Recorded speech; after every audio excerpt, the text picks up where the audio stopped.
قیامت والے دن سب سے پہلے آپ علیہ السلام کو عمدہ لباس ملے گا، بعد میں ہمارے نبی پاک صلی اللہ علیہ وسلم کو اسے سن کر کسی کے ذہن میں یہ خیال آ سکتا ہے کہ حضرت سیدنا ابراہیم علیہ السلام حضرت سید عالم صلی اللہ علیہ وسلم افضل ہیں۔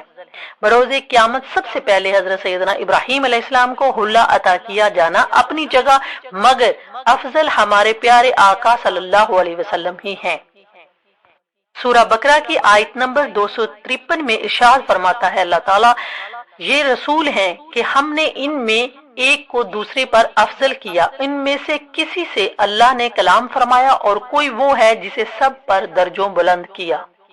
اس سے مراد حضور پرنور سید انبیاء مصطفیٰ محمد مصطفیٰ ہے کہ آپ کو بدرجات کثیرہ بہت سے درجوں سے سبب تمام انبیاء علیہ السلام پر افضل کیا۔ اگر حضور صلی اللہ علیہ وسلم نہ ہوتے تو نہ کعبہ تعمیر کرنے والے حضرت خلیل اللہ علیہ السلام ہوتے، نہ کعبہ شریف کی بنیاد رکھی جاتی اور نہ ہی مینا کی رونقیں ہوتی، تو عالم کی پیدائش بھی حضور پرنور صلی اللہ علیہ وسلم کے طفیل ہوئی، اور اس کائنات رنگ و بو میں چہل پہل بھی میٹھے محمد صلی اللہ علیہ وسلم کے دم قدم سے ہے۔ اور اس کائنات جب خالق ارض و سماوات نے کائنات بسانے کا ارادہ فرمایا تو اس نے اپنے حبیب صلی اللہ علیہ وسلم کے نور کی تخلیق فرمائی۔ اس وقت نہ جن تھے، نہ انسان، نہ لوح تھی، نہ قلم، نہ جنت و دوزخ، نہ حور و ملک تھے، نہ زمین و فلک، اور نہ ہی یہ مہر و ماہ وجود میں آئے تھے۔ اس وقت اللہ نے اپنے محبوب کے نور سے لوح، قلم اور عرش و کرسی پیدا فرمائے، پھر اس نور پاک سے آسمان و زمین اور جنت دوزخ کو بنایا، غرض کہ حضور پاک صاحب لولاک صلی اللہ علیہ وسلم کی ذات پاک سے مقدس تخلیق کائنات ہے، جیسا کہ حدیث قدسی کا مفہوم ہے۔ حضرت سید عبداللہ بن عباس رضی اللہ تعالیٰ سے روایت ہے کہ اللہ نے حضرت سیدنا عیسیٰ روح اللہ کو وحی بھیجی، اے عیسیٰ، محمد صلی اللہ علیہ وسلم پر ایمان لو، اور تمہاری امت میں سے جو لوگ ان کا زمانہ پائیں انہیں بھی حکم کرنا کہ ان پر ایمان لائیں، کیونکہ اگر محمد عربی کی ذات گرامی نہ ہوتی تو میں نہ آدم کو پیدا کرتا اور نہ ہی جنت و دوزخ بناتا۔ جب میں نے عرش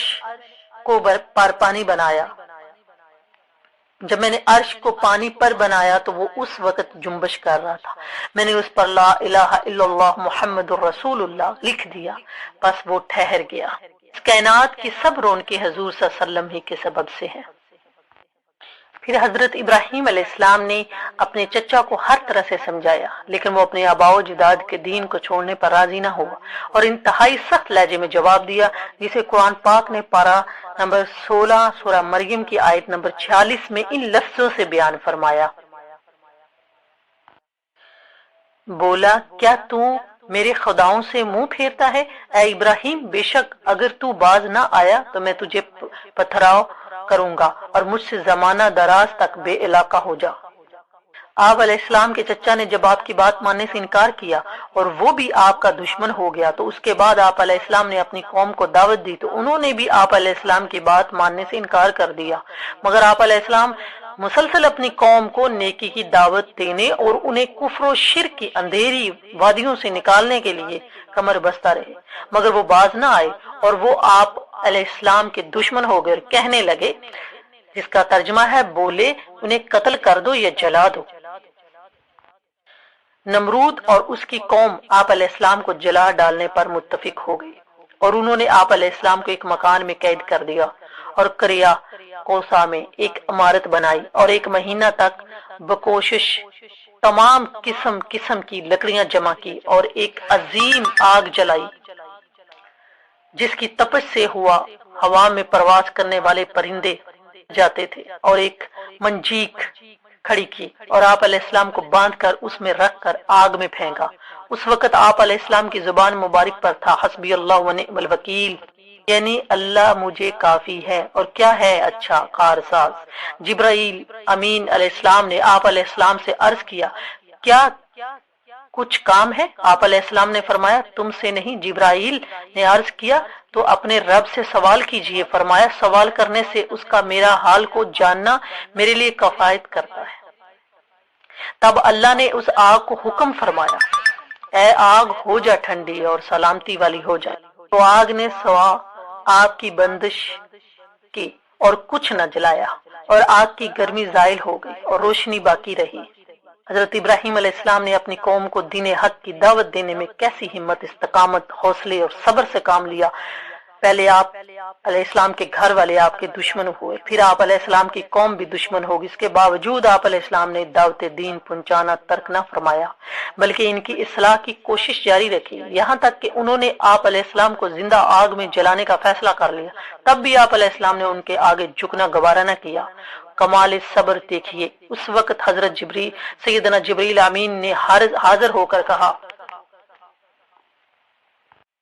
عرض بھی کی کہ کوئی حاجت ہے تو فرمائے پوری کر دوں، مگر قربان جائیے حضرت سیدنا ابراہیم علیہ السلام پر کہ اس وقت بھی صبر و رضا کے پیکر بنے رہے۔ اس واقعے سے درس ملتا ہے، جو راہ خدا میں نیکی کی دعوت دیتے ہیں پیش آنے والی مصیبتوں پر شکوہ کرتے نظر آتے ہیں۔ یاد رکھیں، دین کی تبلیغ کرنا انبیاء علیہ السلام کی سنت کریمہ ہے، اور اس راہ میں ملنے والی تکلیفوں پر صبر کرنا بھی انہی مقدس ہستیوں کا طریقہ ہے۔ حضرت اسماعیل علیہ السلام حضرت سیدنا ابراہیم علیہ السلام کی زوجہ محترمہ حضرت بی بی ہاجرہ کے بطن مبارک سے پیدا ہوئے۔ ان کی پیدائش کے بعد آپ علیہ السلام پر وحی نازل ہوئی کہ آپ حضرت ہاجرہ کو اور اسماعیل کو اس سرزمین میں چھوڑ آئیں جہاں بے آب و گیا میدان اور خشک پہاڑیوں کے سوا کچھ بھی نہیں ہے۔ حضرت ابراہیم علیہ السلام نے حضرت ہاجرہ اور اسماعیل کو ساتھ لے کر سفر فرمایا اور اسی جگہ آئے جہاں کعبہ معظمہ ہے۔ یہاں اس وقت نہ کوئی آبادی تھی، نہ کوئی چشمہ، نہ دور دور تک پانی یا آدمی کا کوئی نامو ہیلو اٹھا لو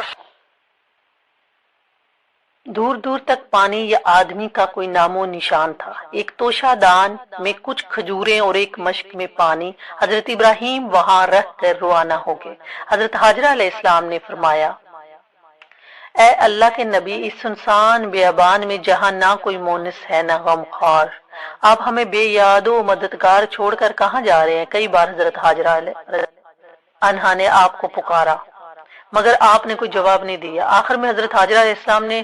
رضی اللہ تعالیٰ عنہ نے سوال کیا کہ آپ اتنا فرما دیجئے کہ آپ نے اپنی مرضی سے ہمیں یہاں لا کر چھوڑا ہے یا خداوند قدوس کے حکم سے آپ نے ایسا کیا ہے؟ تو آپ علیہ السلام نے فرمایا، اے ہاجرہ، میں نے جو کچھ کیا ہے وہ اللہ کے حکم سے کیا ہے۔ یہ سن کر حضرت ہاجرہ رضی اللہ تعالیٰ عنہ نے کہا کہ اب آپ جائیے، مجھے یقین کامل اور پورا اطمینان ہے کہ اللہ کریم مجھے اور میرے بچے کو ضائع نہیں فرمائے گا۔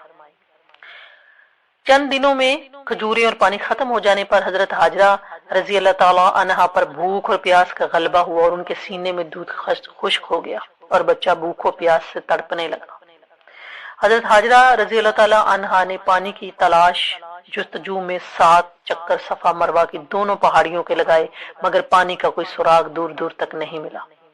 حضرت اسماعیل علیہ السلام پیاس کی شدت سے ایڑیاں پٹک پٹک کر رو رہے تھے۔ حضرت جبرائیل علیہ السلام نے آپ کی ایڑیوں کے پاس زمین پر اپنے پیر مار کر زمزم کا چشمہ جاری کر دیا۔ ایک روایت کے مطابق حضرت اسماعیل علیہ السلام کی ایڑی سے جاری ہوا۔ اس پانی میں دودھ کی خاصیت تھی کہ یہ غذا اور پانی دونوں کا کام کرتا تھا، یعنی زمزم کا پانی پی کر حضرت ہاجرہ رضی اللہ تعالیٰ عنہ اور حضرت اسماعیل علیہ السلام زندہ رہے، یہاں تک کہ حضرت اسماعیل علیہ السلام جوان ہو گئے اور شکار کرنے لگے تو شکار کے گوشت اور زمزم کے پانی پر گزر بسر ہونے لگی۔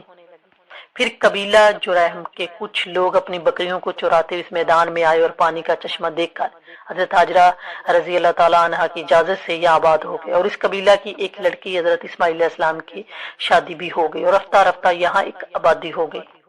حضرت ابراہیم علیہ السلام اپنے رب تعالیٰ کے بہت ہی اطاعت گزار فرما بردار تھے کہ آپ رضا الہی کی خاطر اپنا وہ بچہ جس کو بڑی دعاؤں کے بعد بڑھاپے میں پایا تھا، جو آپ کی آنکھوں کا نور اور دل کا سرور تھا، فطرتی طور پر حضرت ابراہیم علیہ السلام اس کو کبھی اپنے سے جدا نہ کر سکتے تھے،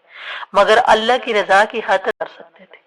مگر اللہ کی رضا کی خاطر اپنے پیارے فرزند اور زوجہ کو وادی بتا کہ اس سنسان جگہ پر چھوڑا ہے جہاں سر چھپانے کو درخت کا پتا، پیاس بجھانے کو پانی کا ایک قطرہ بھی نہ تھا، نہ وہاں کوئی یار مددگار، نہ کوئی مونس غمخوار۔ ہم میں سے کوئی ہوتا تو شاید اس کے تصور ہی سے اس کے سینے میں دل دھڑکنے لگتا،